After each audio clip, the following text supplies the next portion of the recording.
शं वरुणः शन्नो भवत्वर्यमा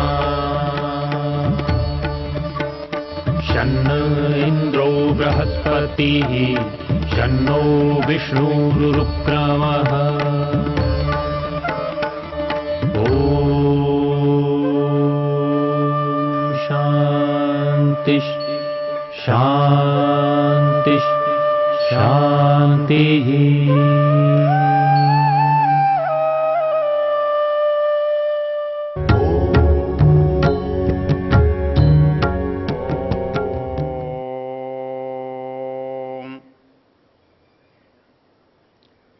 यजुर्वेद के शिव संकल्प मंत्रों की चर्चा चल रही है।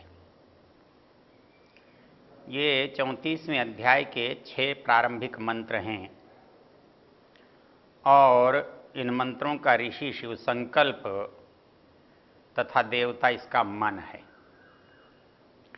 हमने पीछे 2 मंत्रों की चर्चा की।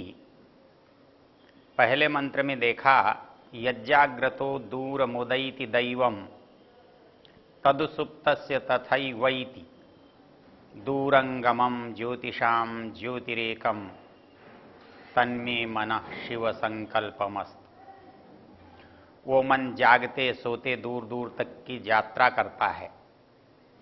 वो दूरंगमम है, वो ज्योति स्वरूप है, ऐसा वो एक है, ऐसा मेरा मन शिव संकल्प वाला हो। हमने दूसरे मंत्रों में देखा, दूसरा मंत्र कहता था ये न कर्माण्यपसो मनीषिण, अर्थात कर्मनिष्ठ मनीषी लोग जिसकी सहायता से काम करते हैं, जिसकी सहायता से सत्संग है, यज्ञ है, स्वाध्याय है, योगाभ्यास है, धार्मिक आचरण है, ये सारे व्यवहार जिसके द्वारा संपन्न होते हैं। जो कर्म, विज्ञान, राज्य, युद्ध, ऐश्वर्य, विज्ञान सबको सिद्ध करने का कारण है। जब हम ऐसा कर सकते हैं कब? जब हम उसको धीरता से स्वीकार करते हो, हमारे अंदर धैर्य हो, अर्थात धैर्य उसी क्षण उत्पन्न होता है जब मन पर हमारी विजय होती है। यदि मन पर हमारी विजय न हो तो हम धैर्यवान नहीं हो सकते।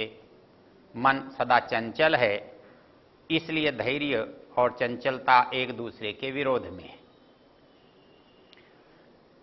वो अपूर्व है, वो यक्ष है, वो प्रजानाम अंतः है। इतनी बातें हमने पीछे देखी। आज हम उसके तीसरे मंत्र की चर्चा का प्रारंभ कर रहे हैं। चर्चा में कहा गया है यत् प्रज्ञानम उत चेतो धृतिश्च यज्ज्योतिरंतरमृतं प्रजासु यस्मान्न ऋते किंचन कर्म क्रियते तन्मे मनः शिव संकल्पमस्तु। तन्मे मनः, ऐसा मेरा मन शिव संकल्प वाला होवे। तो मेरा कैसा मन शिव संकल्प वाला होवे? तो इसके लिए जो यहाँ पर मन की विशेषताएं बताई हैं, उसमें मन के अनेक रूप दिए हैं। तो वो जो रूप यहाँ जिन शब्दों से अभिव्यक्त किए गए हैं, बताए गए हैं, वो है एक प्रज्ञानम है, एक चेतः है और एक धृति है। तो पीछे जो चर्चा आई थी वो मन की, वो दैव मन की और यक्ष मन की चर्चा थी। वहां मन के 2 भाग किए थे। मन का एक भाग जो ज्ञानेंद्रियों से जुड़ा हुआ है, जो ज्ञान का संग्रह करता है, गुणों को लाता है, वो दैव मन है। और जो मन कर्मेंद्रियों से जुड़ा हुआ है, कर्म के लिए प्रेरित करता है, उसको हम यक्ष मन कह सकते हैं। तो मन का जो कार्य है उससे उसका विभाजन चलता है। उसके अलग अलग कार्यों को कारण, उन परिस्थितियों के कारण उसका अलग अलग नाम है। तो जैसे पहले मंत्र में मन था, क्योंकि वो संकल्प विकल्प करने वाला था, वो काम लेने वाला था, वो ज्ञानेन्द्रियों से काम लेने वाला था, इसलिए वो दैव मन था। वो कर्मेंद्रियों से काम लेने वाला था, इसलिए वो यक्ष मन था। इस तीसरे मंत्र में उसकी जो विशेषताएं बताई हैं वो हैं चेतः यत् प्रज्ञानम उत चेतो धृतिश्च। तो यहां मन के 3 और रूप बताए हैं। एक प्रज्ञान मन है, एक चेतस है और एक धृति है। इसको यदि प्रचलित शब्दों के अनुकूल बनाकर समझें, अर्थात जो प्रचलित मन के लिए शब्द हैं उनको इसके साथ जोड़कर देखें तो बात सहज और आसानी से समझ में आ सकती है। हमने जब अंतःकरण की चर्चा की तो अंतःकरण की चर्चा करते हुए उसके 4 भेद किए थे, मन, बुद्धि, चित्त और अहंकार। जो मनन करने वाला भाग है उसे हमने मन कहा था, जो संकल्प विकल्प करता है, जिसमें निश्चयात्मक प्रक्रिया होती है, मुझे क्या करना है क्या नहीं करना है। जब मैं किसी परिणाम पर पहुंचता हूं तो वो जो परिणाम की परिस्थिति है, मन का जो भाग उस काम को करता है उसे हम बुद्धि कहते हैं। तो यहां पर उसे यत् प्रज्ञानम, प्रज्ञानम बुद्धि कहा, उत चेत चित्त जिसे हम कहते हैं, और धृति जिसमें अपने को स्थिर रखने की बात है। तो मुझे जब अपना बोध होगा, अपने पर नियंत्रण होगा, मेरा अपना स्वामित्व होगा, तो वो जो परिस्थिति है धृति, वो धृति मन की बात है। अर्थात मन की जो परिस्थितियां हैं वो इस मंत्र में बताई गई हैं। कहता है कि हम जो जो भी कर रहे हैं वो हमारी इन मन की परिस्थितियों से होता है। यत् प्रज्ञानम उत चेतो धृतिश्च, वो धैर्य, अर्थात धैर्य के साथ केवल धैर्य नहीं है, हमारे जितने भी इसमें संवेग हैं, इच्छाएं हैं, भावनाएं हैं, जब उन पर हमारा नियंत्रण हो जाता है तो उस नियंत्रण के परिणाम स्वरूप जो हमारे मन का सामर्थ्य हमें मिलता है उसको यहां अहंकार कहा, धृति कहा। और जो हमारा समस्त ज्ञान का उपयोग संग्रह है उसे चेतस कहा, और निर्णयात्मक जो क्षमता है उसे प्रज्ञानम कहा। तो 3 बातें कहने के बाद मंत्र में कहा गया यत् प्रज्ञानम उत चेतो धृतिश्च यत् ज्योतिरंतरमृतम प्रजासु।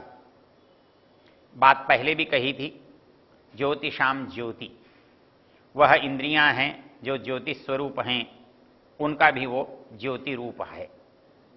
यहां कहा ये अंतः प्रजानाम वो ज्योति है, अर्थात वो प्रकाश रूप है, वो ज्ञान रूप दृष्टा रूप है। अर्थात जब हम किसी चीज को जानते हैं तो वास्तव में मन के द्वारा जानते हैं। वो इंद्रियों से उसका स्पर्श होता है, इंद्रियों से उसका सन्निकर्ष होता है, इंद्रियों से निकटता होती है। तो वस्तु की जब इंद्रिय से निकटता हो गई तो उस निकटता का बोध किसको होगा, उस निकटता का ज्ञान किसको होगा? तो वो निकटता का ज्ञान मन को होता है। उस मन के बिना उसका बोध नहीं होता।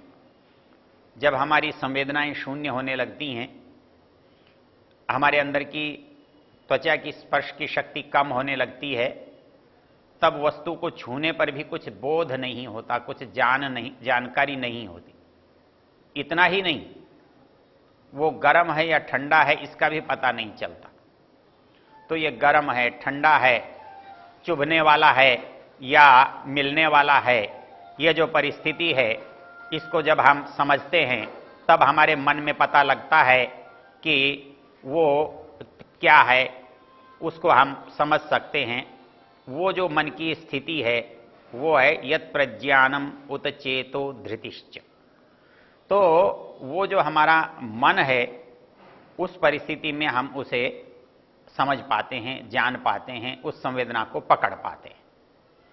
इसलिए यहां कहा प्रज्ञानम वो जो बुद्धि वाला मन है, चेतः वो चित्त वाला मन है, धृति वो अहंकार वाला मन है, यज् ज्योतिरंतरमृतम प्रजासु जो हमारे अंदर प्रजाओं में अर्थात समस्त प्राणियों में ज्योति है, प्रकाशमान है, ज्ञान का आधार है। यस्मान नरिते किंचन कर्म क्रियते, अर्थात यदि मन नहीं है तो हम कोई भी काम करने में समर्थ नहीं होते। यस्मात् ऋते, जिसके बिना हम कोई काम नहीं कर पाते, कोई काम नहीं हो सकता। तो इसलिए इस शरीर में काम कराने के लिए जो माध्यम है वो माध्यम मेरा मन है। तो जिसके बिना कुछ भी काम संभव नहीं है। तो यदि मैं कुछ करना चाहता हूं तो करने की चीज दोनों है, अच्छा भी और बुरा भी। तो मैं अच्छा करूं तब भी मुझे मन की आवश्यकता है, और मैं बुरा करूं तब भी मुझे मन की आवश्यकता है। इसके लिए हमारे यहां एक बात कही जाती है कि जब मन है तो उसके अंदर नियंत्रण होने से या उसकी अनुकूलता होने से काम कैसे होता है। तो वो कहते हैं कि जब मन में कोई सदिच्छा जागृत हो जाए, मन में कोई अच्छा काम करने की भावना हो, तो उसके लिए शास्त्रकार ये कहते हैं और लोक में भी ऐसा व्यवहार देखने में आता है कि भाई उसको तुरंत कर लेना चाहिए। अर्थात मन की जो परिस्थिति है वो ऐसी है कि विचार आते जाते रहते हैं, विचार बदलते रहते हैं। इसलिए यदि हमारे मन में कुछ श्रेष्ठ काम करने की इच्छा हो, अच्छा काम करने की भावना हो, तो शास्त्र कहता है कि उसे तुरंत कर लेना चाहिए।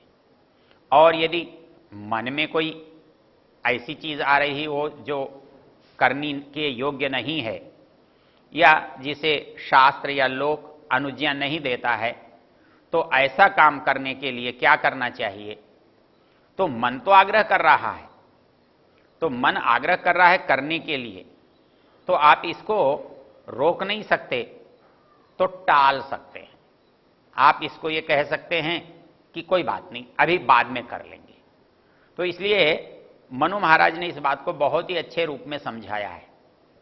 वो कहते हैं कि भाई मन में जब धर्म करने की इच्छा हो तो उसको तुरंत कर लेना चाहिए, और यदि कुछ और करने की इच्छा हो तो उसको धीरे धीरे करना चाहिए। वो कहते हैं कि अजरामरवत प्राज्ञों विद्याम अर्थंच साधयेत, कि संसार में व्यक्ति धन भी कमाना चाहता है, व्यक्ति धर्म भी कमाना चाहता है, व्यक्ति ज्ञानवान या विद्यावान भी बनना चाहता है। तो वो ये कहता है कि अब व्यक्ति को सब चीजों की कुछ जल्दी रहती है, ज्यादा पाना चाहता है, तो क्या करना चाहिए, तो कैसा विचार रखना चाहिए, मन कैसा बनाना चाहिए। तो कहते हैं अजर अमरवत प्राज्ञ विद्याम अर्थंच साधयेत।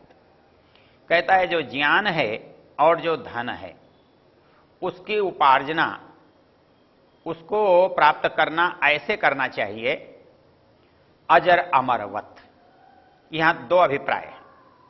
पहला अभिप्राय यह है कि उसकी निरंतर जीवन में आवश्यकता बनी रहेगी, इसलिए उसकी कभी उपेक्षा नहीं हो सकती, उसका तिरस्कार नहीं हो सकता, उसकी शून्यता नहीं हो सकती, इसलिए उसे निरंतर ही प्राप्त करते रहना चाहिए, ज्ञान भी और धन भी, अजर अमरवत। और फिर इसमें दूसरी विशेष बात जो है समझने की, जिसके लिए यहां पर धैर्य शब्द का प्रयोग किया था, क्योंकि कुछ चीजों को हम बहुत शीघ्रता से पाना चाहते हैं, जल्दी पाना चाहते हैं।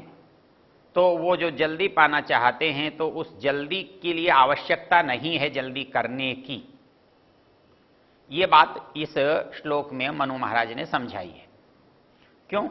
कि जो चीज हमारे पास प्राप्त करने का बहुत समय होता है, हमारे पास उसके लिए बहुत उपयुक्त अवसर अनेक हैं, तो ऐसी वस्तु को प्राप्त करने की जल्दी नहीं होती। तो मनु महाराज कहते हैं कि जो धर्म और अर्थ और ज्ञान प्राप्त करने की हमारे पास तीन चीजें हैं। तीन में किसको प्राथमिकता दें, किसको जल्दी प्राप्त करें, किसके लिए बाकी समय नहीं है, तो इसके लिए उन्होंने कहा दो के लिए तो बहुत समय है। तो विद्यामर्थंच साधयेत, विद्या और अर्थ की जो साधना है, उपासना है, प्राप्ति है, वो कैसे करनी चाहिए? तो वो कहते हैं कि अजर अमरवत, अर्थात ये अवसर कभी नष्ट होने वाले नहीं हैं और इनके उपयोग न करने का कभी समय भी नहीं आने वाला, अर्थात ये जीवन में सदा उपयोगी भी हैं और प्राप्त करने के अवसर भी इनके साथ जुड़े हुए हैं। इसके लिए इसमें कोई शीघ्रता की, जल्दबाजी की आवश्यकता नहीं है। लेकिन जो तीसरी चीज है वो कहते हैं जो धर्म है, ये धर्म के लिए क्या करना चाहिए? तो कहते हैं गृहीत इव केशेषु मृत्युना धर्ममाचरेत। कहते हैं कि जैसे कोई आदमी एकदम कहीं मुसीबत में पड़ा हुआ है, उसके अगले क्षण का उसे पता नहीं है, ऐसी परिस्थिति में वो क्या करे? तो तुरंत जो काम कर सकता है 1 मिनट में, आधे मिनट में, 1 क्षण में, तो उसे वो कर लेना चाहता है। पता नहीं दोबारा कभी करने का अवसर आता है या नहीं आता है। तो उसके लिए मनु महाराज ने कहा गृहीत इव केशेषु, जो धर्म का, सत्य का, वास्तविकता का आचरण है, तो वो कैसे करना चाहिए? दोबारा पता नहीं ये अवसर मिलेगा या नहीं मिलेगा, ये प्रसंग आएगा या नहीं आएगा, ये सोचते हुए ऐसा व्यवहार करना चाहिए। गृहीत इव केशेषु, जैसे तुरंत हमारी मृत्यु ने हमारे बालों को पकड़ रखा है और किसी भी क्षण वो हमको उठाकर ले जा सकती है। तो ऐसी स्थिति में जो काम करने का है उसको प्राथमिकता से, जल्दी से कर लेना चाहिए। तो वो कर लेने का काम क्या है? धर्म का आचरण कर लेना चाहिए, जो परोपकार और कल्याण का काम है वो कर लेना चाहिए। तो यहां पर मनु महाराज का जो चिंतन है इस मन के नियंत्रण के लिए अत्यंत उपयोगी है। अर्थात मन जो है वो जब जल्दी करना चाहता है तो उसे कैसे रोका जाना चाहिए, और जब वो टालना चाहता है तो उसे कैसे जल्दी करने के लिए प्रेरित करना चाहिए। तो ये दोनों बातें इस श्लोक में बताई गई हैं, जिनका संबंध मंत्र के इस भाव से है कि वो मन हमारा यत् प्रज्ञानम उत चेतो धृतिश्च यत् ज्योतिरंतरमृतम प्रजासु, जो हमारे अंदर ज्योति है, यस्मान नरिते किंचन कर्म क्रियते, अर्थात कोई भी काम हो, अच्छा हो या बुरा हो, उसके बिना किया नहीं जा सकता। तो कैसे करना चाहिए? तो अच्छे काम के लिए कैसा प्रयत्न करना चाहिए और दूसरे बुरे काम से कैसे बचना चाहिए, ये बात इस मंत्र में समझाई गई है।